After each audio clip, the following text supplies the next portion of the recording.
Hello and welcome to today's video. In today's video, I'm going to show you step by step how you can create a fundraiser on your Facebook. So first of all, to start off, once we are on our dashboard, we can come over to the left hand side bar here, go down to the See More drop down menu, click on this, and then you will notice now an option for fundraisers. Once we click on fundraisers, you can then come to the left hand side bar right here again and then click on this raise money sign.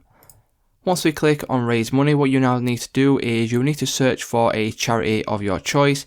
So you can go ahead and search in the search bar or choose from the most popular ones right here.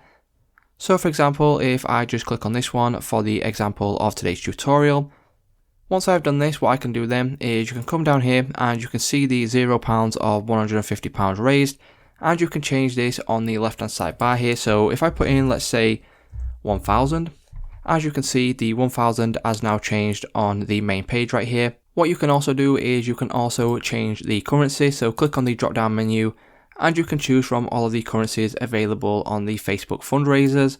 Again, what you can do is you can click on when should your fundraiser end, so you can choose pretty much any date you like or throughout the year. For example, if I just click on August the 2nd, once I publish my fundraiser, the fundraiser will then run through until this date right here. The next step would be to enter in a title. So for my example, I will just put something like tutorial, but obviously with yours, you want to put in a proper title in this section right here.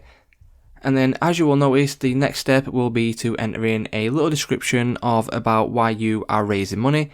As you will notice, there is a little description right here auto populated, but what you can do is you can put a little bit of a story in here and make it, more personal to yourself. And then once you have entered in a brief description on why you are raising money, you can then add a cover photo by clicking on this icon right here.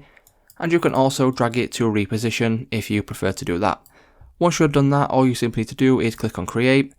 And then once we click on create, that will mean that you have created your fundraiser. So it's just that simple, guys. If this video did help you out, please leave a like on today's video and I will see you in the next one.